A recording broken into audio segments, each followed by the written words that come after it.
بەناوی خۆی بەخشندەی میهرەبان سڵاو لە بینەرانی کەناڵی ئاسمانی پەیام خۆشحاڵم لە حەڵقەیەکی تری بەرنامەی گفتوگۆ بە ئەوەی بەڕێز و خۆشەویست گەشتنەوە هەوڵ دەدەین لەم بەرنمەیەدا قسە لەسەر پێکاتەی کۆمەڵایەتی عێراق و تەوافقی سیاسی و حاڵەتی انتقالی دیموکراسی بکەین. ئەم باس و بابەتە باسێکی گرنگە دەپرسین ئایا فرەیی کۆمەڵایەتی چییە لە عێراقا؟ کامەی ڕێگاکانی گەیشتن بە دیموکراسی؟ ئایا تەوافقی سیاسی بۆ خۆی ڕێخۆشکەرە بۆ گەیشتن بە حاڵەتی دیموکراسیەت؟ تا چەند دەسەڵاتی سوڵتانیزم یاخود عقلێتی سوڵتانیزم ئاسانە بگۆڕێت بۆ دەسەڵاتێکی دیموکراسی؟ ئایندەی کورد یاخود کورد تا چەند جێگەی بۆتەوە لە ناو تەوافقی سیاسی عێراقیدا؟ ئایا خاڵە لاوازەکان لە کورد خۆیەتی یاخودەوە دەسەڵاتی حکوومەتی عێراقیە ناتوانێت زەمینە بەڕەخسێنێ بۆ ئەوی کوردی ژۆک و پێویست لە ناو تەوافقی سیاسی دابێ. ئێمە هەوڵ دەدەین لە ڕووی زانستیەوە قسە لەسەر ئەم تەوەرانە بکەین بە میوانداری بەڕێز مامۆستا شەماڵ ئەحمەد مامۆسای زانکۆ و توێژەر لە زانستی سیاسی. خۆشحاڵم مامۆستا بۆ ئێمە گەر هەروەکو وتیشم سێ کوچکەی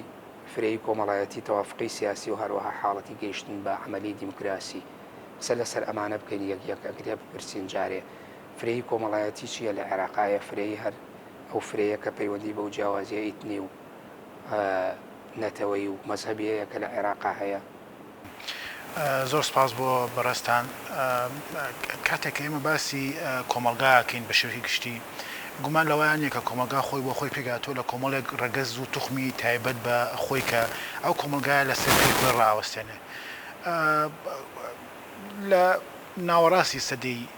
ڕابردوو هەتاوەکو ئێستا وردەوەدە باس لە فرەیی کۆمەڵایەتی ئەکرێ. فرەیی کۆمەڵایەتی تا چەند کاریگەری هەیە لەسەر سەقامگیری کۆمەلگا و دواتر ئەم سەقامگیریە ڕەنگایەتەوە لەسەر سەقامگیری سیستەمەکانی تر وەکو سیستەمی سیاسی و سیستەمی ئابووری. بێگومان کۆمەڵێک پێناسی زۆر هەیە بۆ فرەیی کۆمەلگا یاخو پێک هاتە جیاوازەکانی ناو کۆمەلگا، بەڵام ئێمە ئەتوانین لە پێناسێکی سادەیە کۆیکەینەوانێ. ئەوش ئەوەیە کە فرەیی کۆمەڵایەتی بریتە لە سەرجەم ئەو توخمانی کە کۆمەلگا پێگەێنن بە ڕنگ و بۆ چوونە جیاوازەکانەوانێ. جا ئایا ئەم ڕەنگە جیاوازانە بریتی بێت لە جیاوازی مەزهەبی یاخود جیاوازی نەتەوەیی یاخود تەنانەت بریتی بێت لە ئاڕاستەی ئەو ئایدۆلۆژیانەی کە لەناو کۆمەلگایە هەیە. ئەکرێ لایەنە ڕاستڕەوەکان و بەشێک بن لە فرەیی کۆمەلگا و ئەمە خۆی بۆ خۆی لەناو چیا ڕەنگایەتەوە لەناو ئەو تێزە کۆمەڵایەتیانەیە ڕەنگایەتەوانێت کە لە کۆتایەکانی سەدەی 19 وردە هاتنە ناو کۆمەلگای ئەوروپاوە و دواتر لە ناو دۆژەکانی ئەوروپا ڕەنگیاندا. ئێمە ئەتوانین بڵێن فرەیی کۆمەڵایەتی بریتە لەو ڕەنگە جیاوازانەی کە لەناو کۆمەلگای هەیە. جا ئیتر ئەم ڕەنگە جیاوازیانە مەزهەبی بێت یاخود نەتەوەیی بێت یاخود بریتی بێت لە ئاراسی ئایدۆلۆژیەکانی ناو کۆمەلگا و دواتر کاریگەری ئەمانە لەسەر دروستکردنی کۆمەلگایەکی سەقامگیر و کاریگەری ئەمانەش ڕنگدانەوەی لەسەر سیستەمە سیاسی و ئابووری کە ناو کۆمەلگا. باشە ئەکرێ بڵێن هەموو فرەیی یەک یاخود هەموو جیاوازی یەک دوجار ئەبێ پێکهاتنی بە دواوە یاخود ئەوەی مستەلەحێ لە نێوان دووکەوانە پێوتێت تەوافق ئەوە گوزاراوەیەکی سیاسی. یعنی ئەکرێ بڵێن هەموو جیاوازی یەک دەرەنجامەکەی بە تەوافق کۆتایی بێ اینجا کۆمەلگایەکی سەقامگیر دروستە بێت. مامۆستا من بڕوام وایە کە ینی یاخوا سەیری مەسەلەکە ئەەکەم والی ئەڕوانم وا بۆی ئەچم کە سیاست خۆی بۆ خۆی بریتی بێت لە پرۆسەیەکی سازانی نێوان توخمەکانی کۆمەلگا. جا ئەم پرۆسەی سازانە ئایا بە شێوەیەکی ئاشتەوایی بێت وەکو ئەو ڕێگا دیموکراسیانی کە لە هەندێک لە وڵاتانە پێڕەو ئەکرێت لە وڵاتانی یاخود بە شێوەیەکی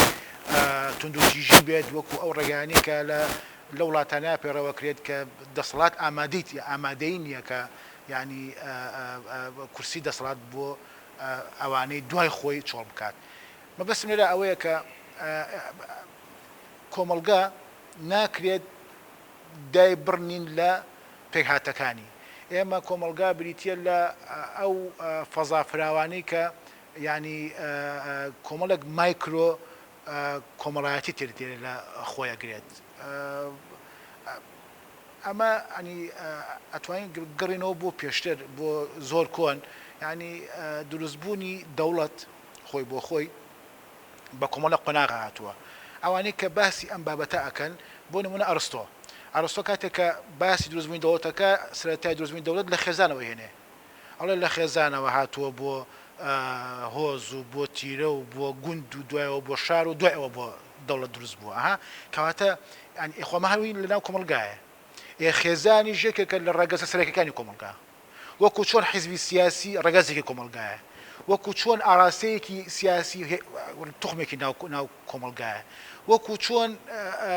دامەزراوەکانی تری ناو دەوڵەت لە دەسەڵاتی تەنفیزی و تەشریع و قەزاییەوە و ئەو مؤسسانەی کە یانە خوارەوە لەو دامەزراون ئەوانیش بەشێکی لە کۆمەلگا خۆ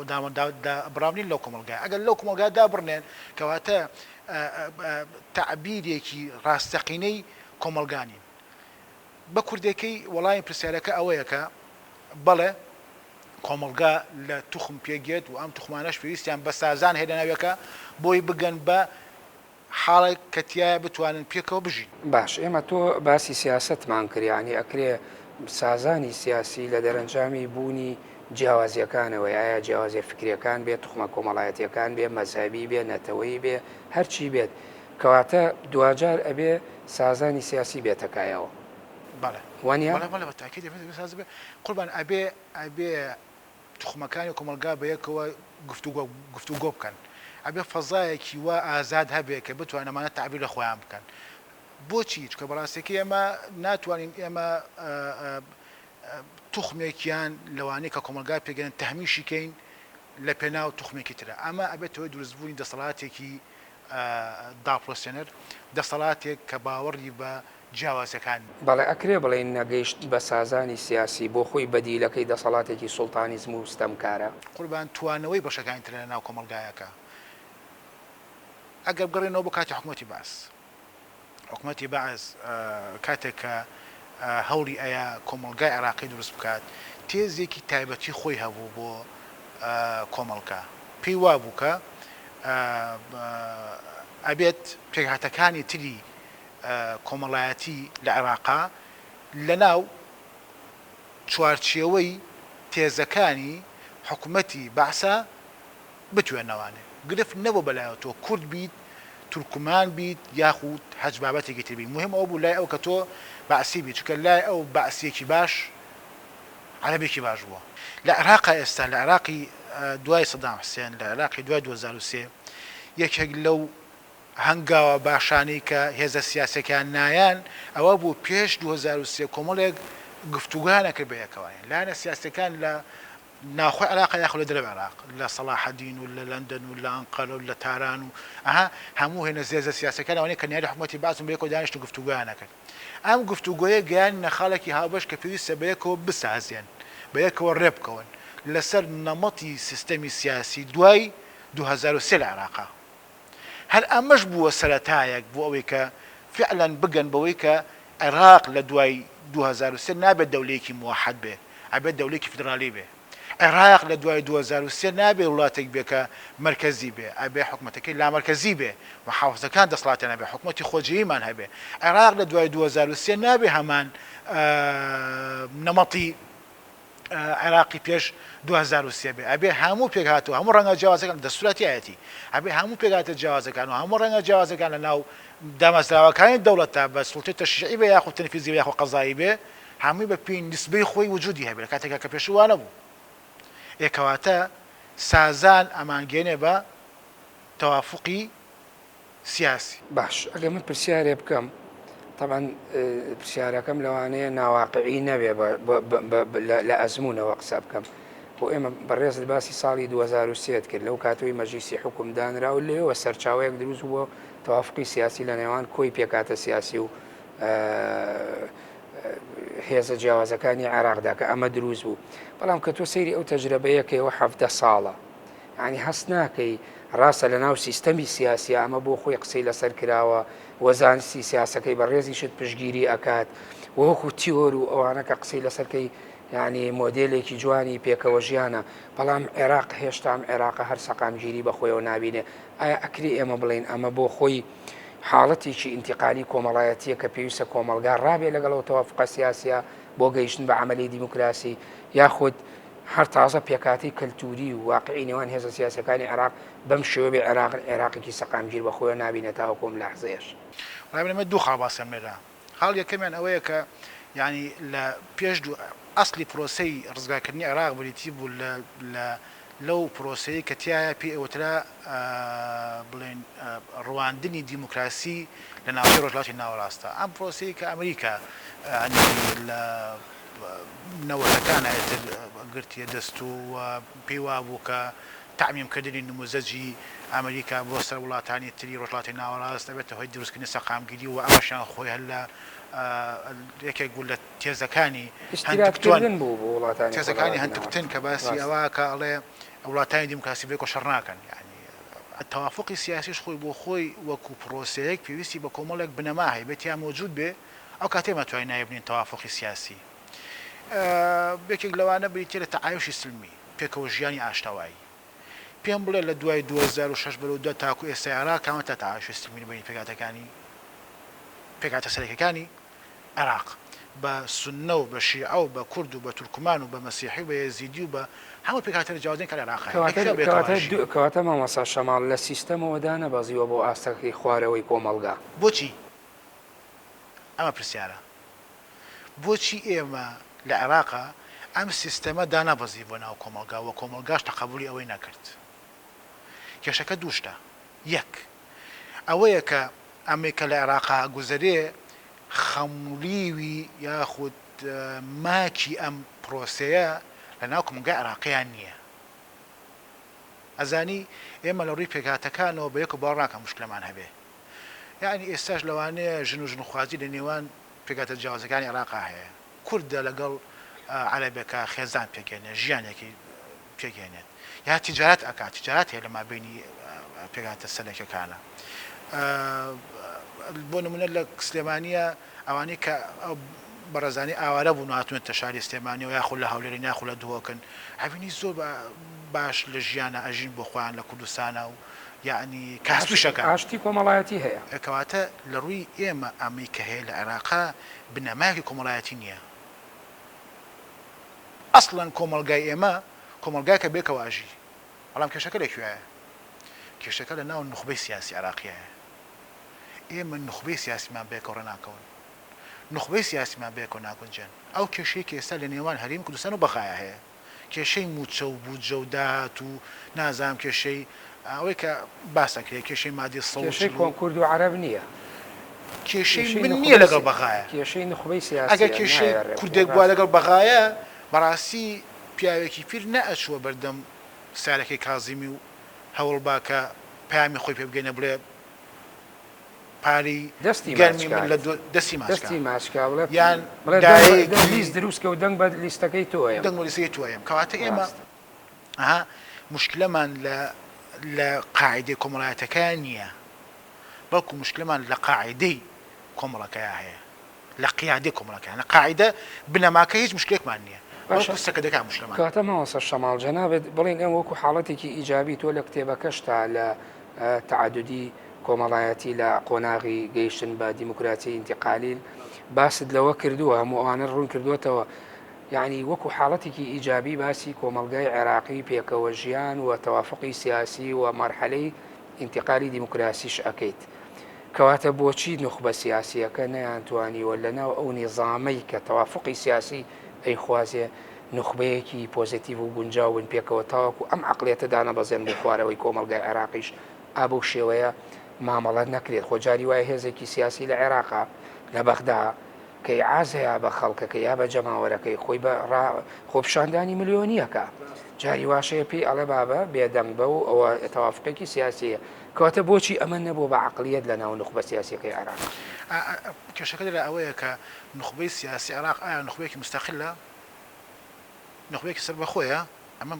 پرسیارەکە ئەمە مهمە باسی بکەین. یعنی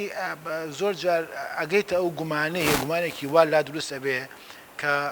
بڵێ نخبەی سیاسی عێراق بە لە ڕاستەوە بۆ چاپیتر بە هەموویەوە بەبێ بە کورتیەکەی با بڵێن ئەجێندا دەرەکیەکەیە. بەڵێ یەکێک لە مشکلەکانمان ئێمە ئەوەیە. یەکێکیتر لە مشکلەکان ئەگەر ئەجێندای دەرەکی نەبێ بڕوا دوایە یعنی وەکو چۆن پێکاتەی کۆمەڵگای عێراقی پێکاتەیەکی چۆنەڵی منسەجیمە پێکەوە و ئاشتی کۆمەڵایەتی دەستە بەرە بە بڕای تۆ یعنی ئەگەر چۆنەڵی دەستی دەرێکی ئەوی بە مستەلەح میلیە کەوتێ دەستی لە پشتە و نازانم چی ئەگەر بێت و ئەوە نەبێت بۆ خۆی عێراقیەکان ئەتوان لە تەوافقە سیاسیەکەشا موافق بن بەتاکید دەتوانن بۆ چونکە ئەزانێت چۆن تەوافقی سیاسیەکی لە هۆکارەکانی سەرکەوتی بوونی تهدیدی خارجیە بوونی مەترسیێکی دەرەکیە لەسەر تۆ هەچ کاتێ مەترسی دەرەکی لەسەر تۆ هەبووت ناچاری بێکۆڕ ڕێب ڕێبکەویت بۆ ئەوەی هەنگاوەکانی تر ببڕی وردەوردە بچتە پێشەوانێ هەستەکەم کە ینی نخبەی سیاسی عراقی هەست ناکات لەم کاتی ئێستاە کە تهدیدێکی خارجی هەیە نمونێ بۆ جەناب تێنمونە کە زۆر نزیکە لە خۆمانەوە داعش سەرەتا هێرشکردنی بۆ عێراق لە جنوب و لە وەسەط و لە مووسڵەوە کاتێکە نزیکی بەغا بووە ئەو بینی هەموو نخبەی سیاسی عراقی بە سونە و بە شیعە و بە کورد و وانیها هەمویان بەیەکەوە داعشن چونم کێشە چارەسەرکەین مەترسیەکی خارجی هەبوو لەسەر وجودیان لەسەر وجودیان مشکل هەبوو کەواتە تاوەکو ئەوان ڕێک بوون توانیان ڕوبەڕووی پرۆسەکەش ببنەوە بەتاکید وایە بۆ چونکە مەترسیێکی دەرەکی هەبوو بەڵام ئێستا کە مەترسی دەرەکی نەبێتە دانیشە بیرەکاتەوەوان نە هەر ئەجێندا دەرەکیەکەش کۆبوو لەسەر ئەوەی کە بەگشتیان ڕوبەڕووی ببنەوە کۆی ئەجێندا جیاوازەکانی دەرەوەی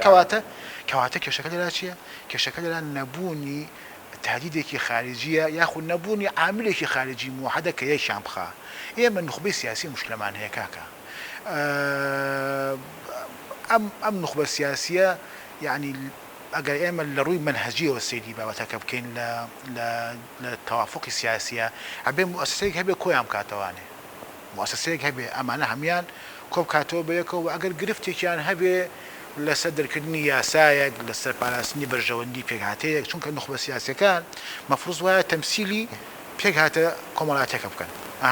ئەبێ نخبەی سیاسی کورد تەمسیلی پێکهاتەی کورد بکە نخبەی سیاسی شیعە تەمسیلی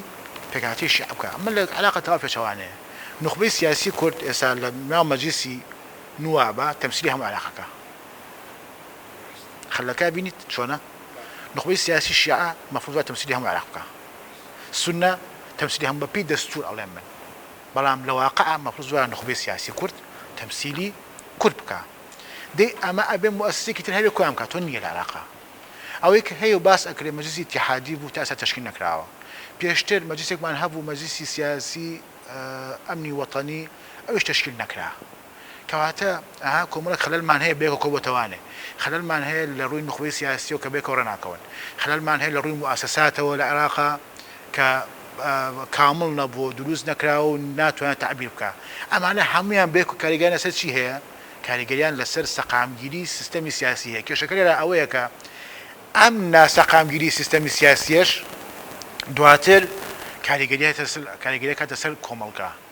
یعنی ئەوەی کە جەنابە باسیەکەیت کاڵی قیادی سیاسیمانە داوای مزاهری ملیۆنیەکە و خەڵکیژە چییە ئەو کێشەکەیە مامۆستا من هەر خۆم ویستم و پرسیارە بکەم ینی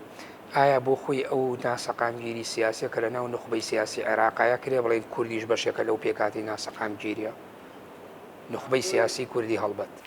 من ئەزای چۆنە کاتێک ئێمە باسی ناسەقامگیری سیاسەکەکەین بە تاکید کەسە پشی خۆی بەرەکەوێ ینی هیچ مەجای تیان نییە بەڵە کوردیش بەشێکە لەو مشکلەیە ینی با ئێمە هەموو گوناحەکە نەخینە سەر پێکاتەکانی تر ئێمەش خۆمان پشکێکمان بەرەکەوێ بەس لەوانەیە کورد بە حکمی ئەوەی کە لە سەرەتای دروستبوونی عێراق لە 2023 پشکی شێری هەبوو لە دروستکردنەوەی ئەم دەوڵەتەیە لەوانەیە ئەوە توزە پاسایی بۆ بێنێتەوانێ ئەگینا لە ئەسڵا ئێمەش بەڕاستەکی گرفتمان هەیە لەگەڵ ئەم مەسەلەیە من ویستم ئەوە بڵێم ینی تۆ کاتێک ئێستا چتە ناو کۆمەلگاوە پرسیاری لەکەی کەمێک هەستەکەی کە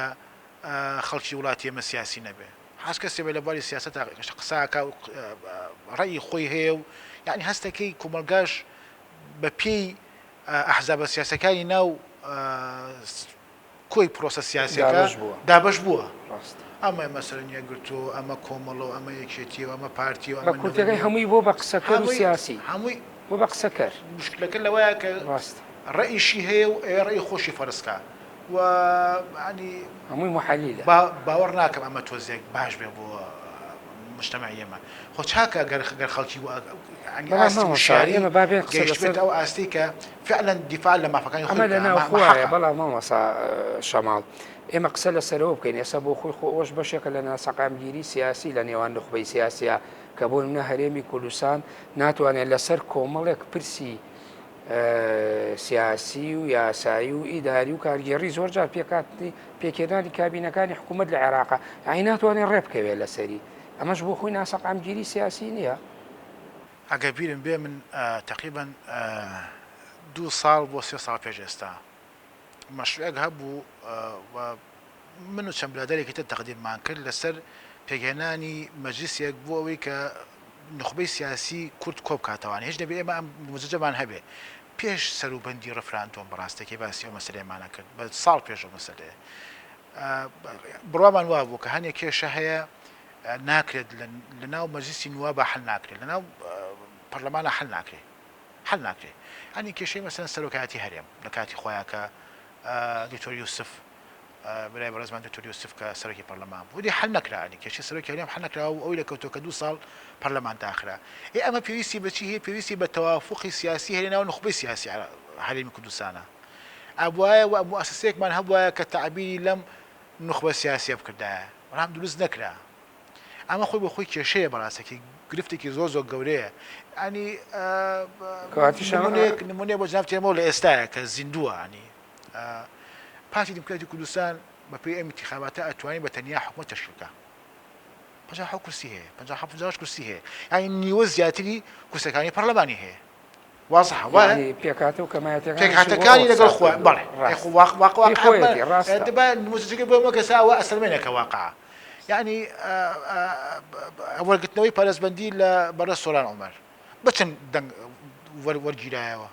58 دەنگ بوو 50 سەرکەوت کەواتە ینی بمانەوانە ئەیتوانی حکومەت تەشکیلکات کە زۆرینەی کورسەکانی هەیە و 45 کورسی هەیە بوو وان برای خۆی ڕاکێشێت و ئەمە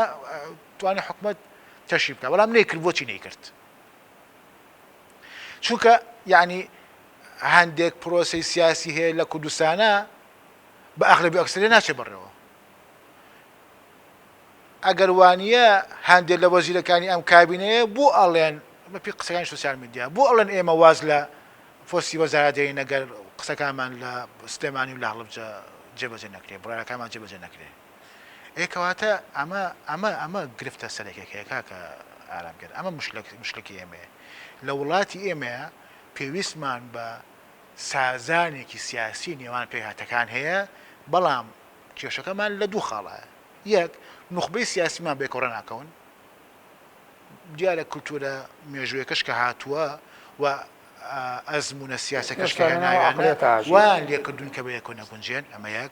و 2 موسسەیەکیشمان نییە کە بتوانین پرسە گەورەکانمانی تایە دەڕحکەوە چارەسەری یەک لای بکەینەوە زۆر باشە کەواتە ئەمە تاوەکو ئێستا بڵێن تەوافقی سیاسی کەواتە هەتاوەکو تەوافقی سیاسی دەستە بەرنەبێ ناگەی بە حاڵەتی انتقالی دیموکراسی یاخود خەمڕینی هۆشی دیموکراسی یاخود دام و دەستگاکان بە دیموکراسی نابن گەربێت و پێشوەختە تەوافقێکی سیاسی نەبێ و زەمینەکەی ئامادە نەبێت ئەمە لە کۆمەلگایەکی فرەیە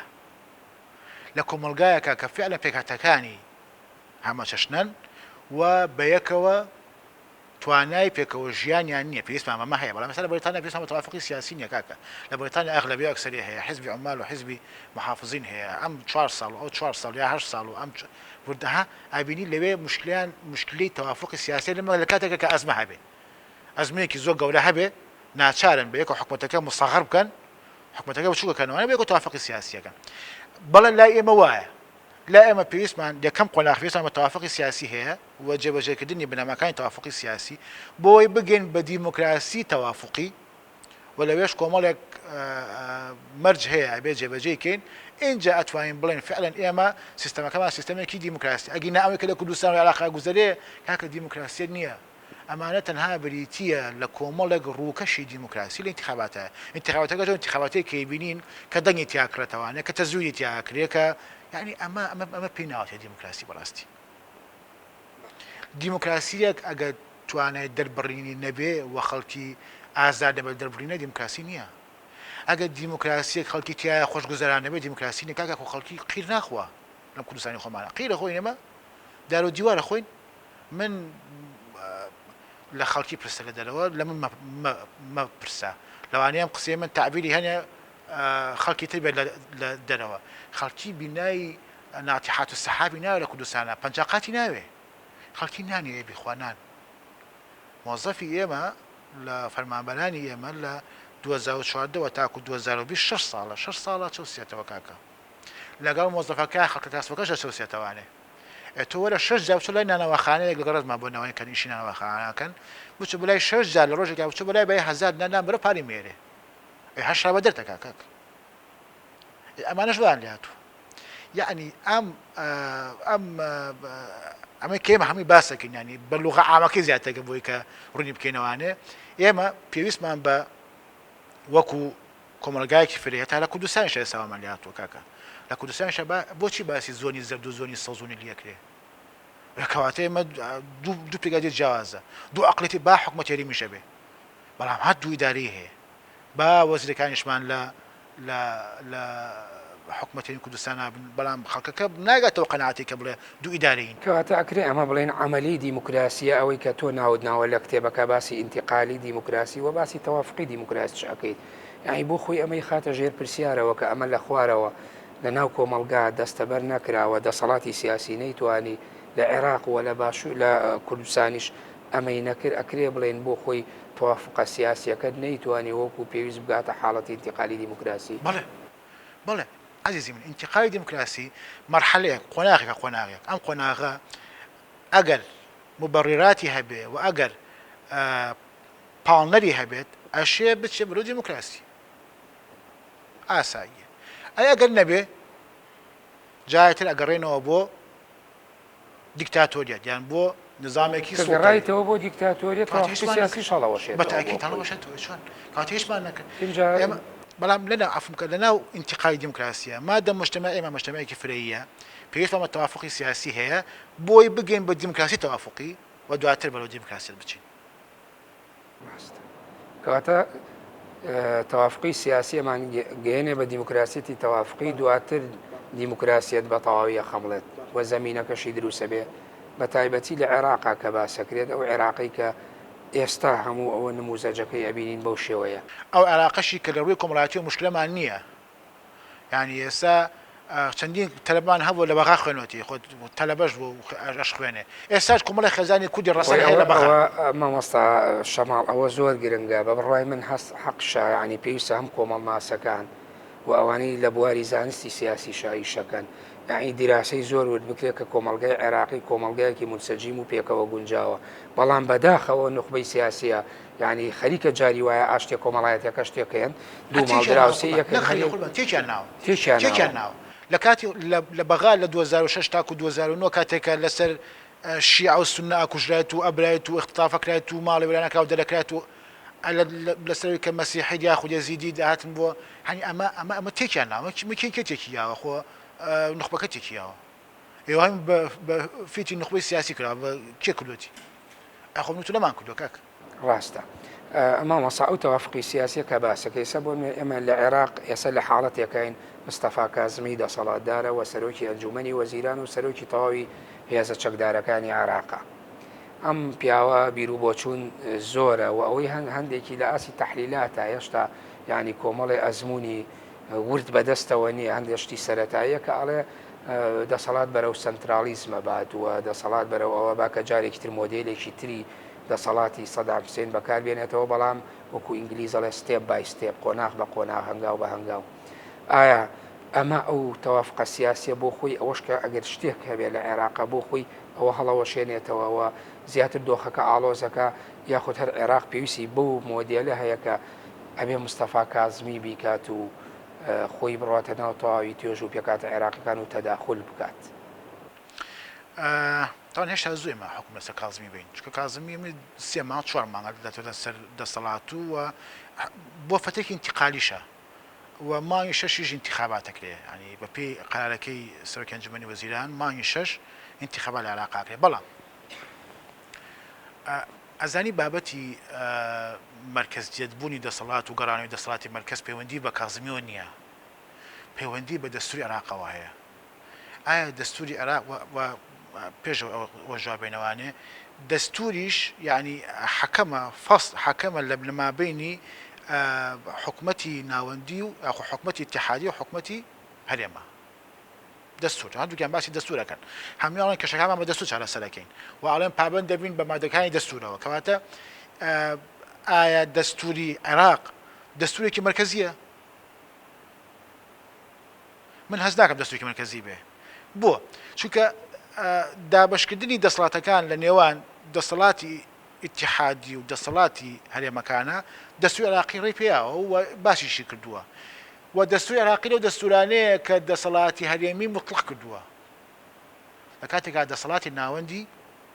مقەیەد کردووە یعنی باید ماوەتە سەلای خۆمان دروست نەکەین بڵین سەرکەوتنی کازمی لە کارەکانیان بێتە هۆی گەڕانەوەی مرکز بەڵام ئەوەی کە ئێمە باسیەکەین ئەوەیە کە خەڵکی کوردستان دەست بۆچ لە پوشێکە با بۆی لە مۆز ئەنەجاتی مەساخر ینی ئێستا ئەو دێت ئیش لەسەر هەندێک لە ئێش و ئازارەکانی خەڵکەکە و خەڵکیش پێویستی بەنان و ژیانەیە بە گوزەرانی باشەیە ئەوش دێت یعنی خەڵک گیری خوارد و حەڤە ساڵە بەدەست کۆمەڵێک نخبەی سیاسی وەکو تووتت لە عێراقا ئێستا بە دوای فریاد ڕاستیەکە ئاگەڕێ پێدوانی ئەمە بۆ خۆی پاساوەدا بەدەستەوە بۆ ئەوەی کە دەسەڵاتێکی مرکزی بچەسپێ لە عێراقا من عزیزام تەکەم ئەڵێم پاساو یعنی بڵێ وەکو پاساو ئەتوانین بۆ بینینەوانە بۆی کە بەڵام کاتێکە یعنی فعلا بتوانێت دەسەڵات بە هێزە سیاسەکانی دیکە لە عێراق لە جنوب و لە وەسەد و لە کۆلەری کوردستانە دەسەڵاتیان پێ لەخکا بەس ئایا کازمی ئەتوانێ سەرکەوتووە بێت لە پرۆسیارە من بڕوام وایە کە کازمیش خۆی بەخۆی یاریەکی سیاسیەکە و باشەکە لەگەمە سیاسەکە و لەو قەناعەتیان نیم کە گەیشت بێتە ئەو بڕوایی کە ئەمانێتتر ئاوتکە پێچی پێی نییە ئاوتیانکە ناوێت باوەڕ ڕاکەم کازمی وێوێ هێزە سیاسەکانی تر ئاوتکە لە عێراقا پێی ناکرێت بەڵام ئەگەر بۆ لەلایەن ئەمریکاوە یا بڵێ وڵاتانی زلهێزەوە چرای سەوزی بۆ هەڵکرێ هەموو چۆنەڵی کار ئاسانێکی بۆ بکرێ وەکو تۆ باسیشت کرد پێشتر ینی لە دەرەوە ئاجێندای دەرەوە بۆ خۆی دەست لە پشتی بە کاتی خۆشی سەدام حوسێن ئەو هەموو شتەی کرد بەشێکی زۆری وڵاتانی خۆراوای و زلهێزان پشتیوانی نەبوون بەس ئەو مۆدیێتەوە چاوەڕوان ناکرێ مامۆستا ئارام ئەمریکاش ئەوەنە ئازاد نییە لە جوڵا لە عێراقا ئەویش مقەیەدە بە کۆمەڵێک شتەوە یەکێ لەو قەیدانی کە لە سەرەتی ئێرانە ئێرانیش خۆی بەخۆ لە عێراقا دەوری هەیە و ڕۆڵی هەیە و کاریگەری هەیە و چەندین هێز هەیە کە کاران لەسەرەکە تورکیاژێ ساوای لە هاتووە لە عێراقا بەڕاستی کاکە لە تورکیا نزیکی 16 بۆ 7 بنکەی سەربازی لە هەرێمی کوردستانە هەیە ئەمە 16 حافەدانێ بۆ نەهاتووە کە بۆ کە ماوەیەکی کاتی گەڕێتەوانێ بۆ هاتووە کە نفوز و مەساڵح و بەژەوندەکانی تورکیا لە هەرێمی کوردستان عێراقا بپارێزێت ئەکەواتە ئەمریکا ئازاد نییە بۆ دەرەجەی ئێمە بەسیریەکەین یعنی ئەمریکا ئەو عەسا سیحریە نییە کە دەستی کازمیەوەی بیا بەدەستی بەسەری هەچ کەسێکا یەکسەر بیکا بە خۆڵ شتی وان نییە ئەم پرۆسە سیاسی کە لە عێراقشا هەیە پوڵە کێشەیە کات ئەخایانێ باش کات ئەخایان بەڵام تۆکو مامەسایەوە توێژەرێکی بواری زانستی سیاسی جیاوازی نێوان کازمی لەگەڵ سەر وەزیرەکانی پێشوو لە عێراقا لە ماوەی 17 ساڵە لە چی ئابینیت من دوو خاڵی سەرەکی باسەکەم یەکێکیان ئەوەیە کە کازمی زیاتر دەرکەوتووە لەوەی کە سەردانی شوێنەکانەکە ئەوان نیان کردووە ئەمە جیاوازە لە ئاستی فەیسبوک و میدیا لە ئاستی میدیا وەکو باسەکرێت لە ئاستی میدیا ناڵە فەیسبوک چونکە گوتریا لە ئاسی ئەمە سەرکردەی ناو فەیسبوک و تۆڕە کۆمەڵایەتی جەناب ملاحەزەی سایدەکەی مەجلیسی وزرای عێراق کردبێ ئابینی بەردەوام لە ڕۆژێکە چەندین پۆست بڵاوە کاتەوانێ و خەڵکیش لایکێکە لە هیانشی زۆرە ینی کەواتە زیاتر دەرکەوتووە وەک لەوانەی پێشخۆی جیاوازی دومیشیان ئەوەیە کە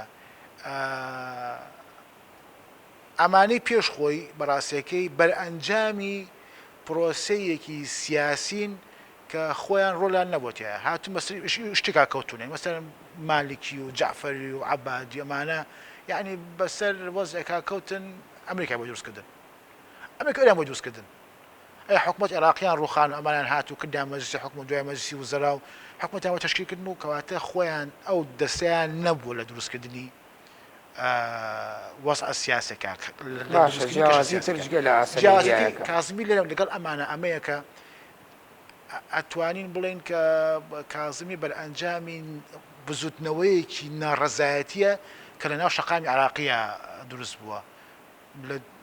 تشرینی یەکەمەوە تاوەکو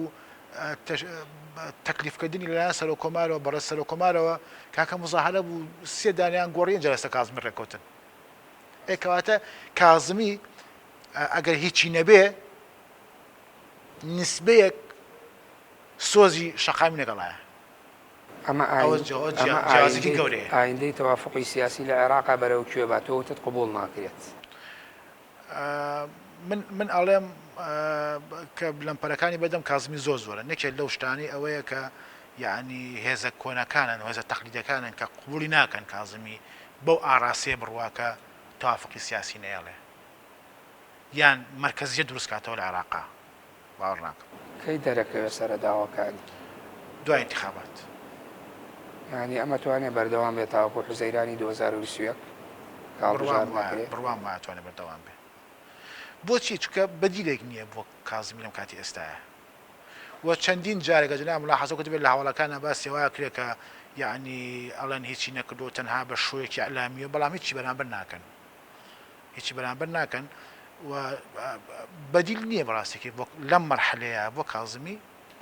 دەتوانێت ئینقازی شعبی عێراقی لە کێشەکان کە بە تایبەتی ئەو کێشانی کە پەیوەندی بە ژیان و گوزەرانەوەی بەڕۆ بۆچی مە بە ئینقاز بە منقز نایبەرین بۆچی بە فریاد ڕست نایبەرین یعنی من تەسەوەر ناکەم ئەزانی چۆنە کازمیش خۆی بۆ خۆی ینی خۆ کوڕی ئەو کەشە سیاسیەیە بەڵام بۆ خۆی دوجار آخر خەڵکی عێراقی وەکو تۆش باست کرد یعنی ژیرۆدەی و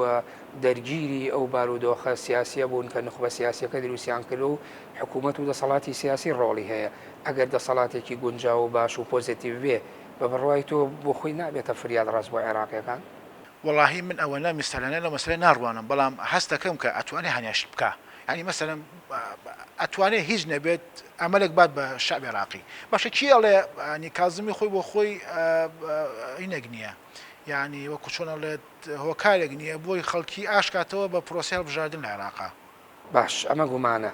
ئەمە گومانەوە لێکدانەوە شاتاوەکوێ سەبەب ڕای تۆ تا چەند کاریگەریە بێ لە کوردستانە بۆ ئایندەی هەڵبژاردنەکان لە عێراقەکە بڕیارە لە حوزەیرانی 2020 بکرێت ئەگەر تەبەن دووش دەوری هەیە لێرە دوو دانە زۆر دەوری هەیە یەکەمیان یاسای هەڵبژاردن بۆ یاسای هەڵبژاردنی کێسان نەلا بۆ ئەنجومەنی وەزیران و باسەکرێت کە یعنی فرەبازنەی و انتخاباتی فەردی و ینی ئەمە خۆی بۆ خۆی دەورێکی هەیە گەر ئەو یاسای هەڵبژاردنە لە قازانجی شعبی عێراقی بێ بۆی کە مەسەلەن کەسێک گەر فەردێکیش بتوانێت خۆی هەڵبژێرێ ئەمە لێگاتەوە بە خەڵکیێشە ناویش خۆی بخۆی ئاسان نییە بەڕاستی پرۆسێکی قورسە چکەگە بەتەنیا خۆی بژێرە لە بازنێکی انتخابیە چۆن ناسرێ و ئایا خەڵکی چۆن دەنگی پێەیە و ئایا ئەوەی کە بەرامبەری هەیەی ئەم هەیەی ئەو توانای هەیە تاکو بتوانێت بەشداری بکە دووەمیشیان ئەوەیە کە ئەو دەنگویانەیە کە باسەکرێت لەسەر دروستکردنی لیستێک لە عێراقا ئەوش خۆی خۆی دەوری هەیە من لەو کتێبەشە باسم کردو بەڕاستەکەی باسی ئەوم کردووە کە ینی حەلی ئەمە چییە حەلی ئەم کێشەیە چییە حەلی ئەم کێشەیە بەوەیە کە یعنی تەوافقی سیاسی ئەتلافێکی سیاسی هەبێت کە پێکهاتە جیازەکان لە خۆی بگرێ سونە و شیعە و کورد و مەسەلەنەها هەنێ هەموو ئەو پێکهاتە جیازەکانی کە لەناو عێراقا هەیە لەناو ئەتلافێکی سیاسیا بن ئەمان بەشداری بۆ ئەتلافە بەشداری انتخابات بکەن لە بەرامبەریشە بە تاکید مەجموعەیە کورد و شیعە و سونە و یەزیدی و کێوکێ هەیە کە لەناو ئەم ئەتلافەیانین ئەماش بەشداری انتخابات بکەن بەم دوانە چیمان بۆ دروستە بێ بەم دوانە یەکێکیان بە تاکید زۆرینی کوردستان بەدەستێنێت یەکیان کەمتر بەدەستێنێت ئەوەی کە زۆرین بەدەستێنێت ئەتوانێت حکومەت تەشکیلکە نەزەرەکەی بەم شێوەیە ئێمە ئەتوانین ئەتلافێ دروستکەین کە تەوافقی سیاسی لەناو ئەتلافەکەیە هەبێ نەک لەناو پێکهاتەکەیە جیازەکە لەرە ئەمەیە یعنی ئێستا ئەوەی کە لە عێراقا هەیە تەوافقی سیاسی لەناو پێکهاتەکانە هەیە هەمی بەیەکەوە معادلەکە زۆر گەورەیە هەموو کورد و شیعە و سونە و هەمی بەیەکەوە لەناو چیایە لەناو تەوافقی سیاسیە بەس ئەو کاتێ ئێمە لەناوی ئەتلافە سیاسەکە تەوافقی سیاسی دروستەکەین پرۆسەکە بچووکەکەین هەر هەمان عەمەلیەیە بەڵام شوێنەکەیە گۆڕین بوونەکەیە گۆڕین بە بڕوای تۆ بۆ ئایندە ئەم دۆخە ئەبێتە چۆنەڵی پندێک یاخود دەرسوانەیەک بۆ ئەوەی کە هێزە سیاسی عێراقیەکان لە ئەنجامی ئەوەی کە خەڵک ئاوا بێزارە لە بەشێکی زۆریان ڕاستە بەشێکیان ئەجێندای خەڵکەکە ئەجێندای ئەو هێزە سیاسیانەیە بە خۆدا چوونەوەی کە بێ بۆی بگەنە تەوافقێکی سیاسی و دوجار بگەینە مەرحەلەیەکی ئینتیقالی دیموکراسی تەواو ڕۆژبینی نییە بەڵام من قەناعەتم وایە سێ هێز هەیە لە دەسەڵاتی حەزابە سیاسەکانە ئەگەر ئەم سێ هێزە دەرنێت بەڕاستیەکەی هیچ لە گۆڕانکاری دروست نابێت یەکەمیان بریتێ لە ئیعلام هێزی سیاسی لە عێراق ئیعلامی هەیە بە کوردستانیشەوە دووەمیان بریتە لە دارایی هێزی سیاسی لە عێراق سەرچاوەیە بۆ کاسبیکردن ئەمە دوو سێ بریتە لە هێزی سەربازی هێزی سیاسی لە عێراق هێزی سەربازی هەیە ئەم سیانە ئەم سێ خاڵە لە لای هێزی سیاسی بێت هیچ گۆڕانکارێک لە عێراق دروست نەبێت کاغزمی نەبێت هەچ کەسێکی تر بێت ناتوانین بکە چونکە دەسەڵاتی نییە بەسەر ئەم سێ هێزەیە کە ئیعلام و دارایی و سەربازی ێژ مەحاڵە کۆتایی بێ لای هێزی عێراقی لای بەشێ لەو هێز عێراقیانەیە بە پێیان پێدراوانی ئێستا قورسە بە پێیان پێدراوانی ئێستا قورسە بەس مەحاڵ نییە ئەکرێ گۆڕانکاری دروست بێ بەڵام زەحمەتە باش ماوەسا من هیچم ناماوە لە بەرنامەکەم بەڕێزت شتێکت مابێ ئیزافەیەکت مابێتەوە لە کۆی تەوەری بەرنامەکەمان قسەیەک پێی لە دووە بەڵام من زۆر سپاسی بەڕێسانە کەم ڕاستی منیش هیچم نەماوە کۆی کە شتێکی زۆر زەڕۆر بێ باسی بکەین بەڵام تەنها یەک بابەت هەیە ئەویش ئەوەیە کە ئەگەر ئێمە بتوانین ئەم پرۆسە سیاسیە لەم قۆناغەیە هەتاوەکو مانگی 6 بەڕێی بکەین تۆزێک شتەکان لامان ڕوونترە بێتەوانێ و بەڕاستیەکەی کە لە هەرێمی کوردستان ناگوزەرێ زۆر مەترسیدارە کوردستان لەبەردەم ئالانگارێکی زۆر گەورەیە ئەگەر سەرکردایەتی سیاسی کورد بە خۆیان نەچێتەوانێ مەبەستی لە ناوخۆیان پەیوەندی لەگەڵ حکوومەتی عێراق ناقڵان بەس ناوخۆیە چونکە بەڕاستیەکەی یعنی ئایندەی کوردستان باش نابێت مامۆستا ئارامیان خەڵکی نایە بلێ سوپاس دەکەم لەسەرکە خۆڕاگربی خەڵکی ئێوە بژی بۆیە پێویستە سەرکردایەتی سیاسی کورد بی لەو کاتۆ چۆن خەڵکەکەی بژێنێت یا بڵێن ئەو نەک سەرکردایەتی سیاسی ئەو نخبە دەسەڵاتداری کە مۆنۆپۆلی دەسەڵاتیان کردو وەڵەن ئیداری هەرێمی کوردستان بەڵێ زۆر سپاس بۆ مامۆستا شەماڵ توێژەر لە زانستی سیاسی سوپاس دەکەم لە بەرنامەیە ئامادەبوویت بەڵێ بینەرانی بەڕێز و خۆشەویست بەم شێوەیە هاتمە کۆتایی بەرنامەی گفتوگۆبەر لە ماڵاوایی سوپاسی سەنتەری ڕۆشنبیری نووری حکمت لە قیسلەمانی دەکەین بۆ سازدانی ئەم شوێنەتەوەکو گفتوگۆیەکی معریفی لەسەر بابەتێکی زانستی سیاسی ئەنجام دەین کاتێکی خۆش بۆ هەموو لایەک سوپاس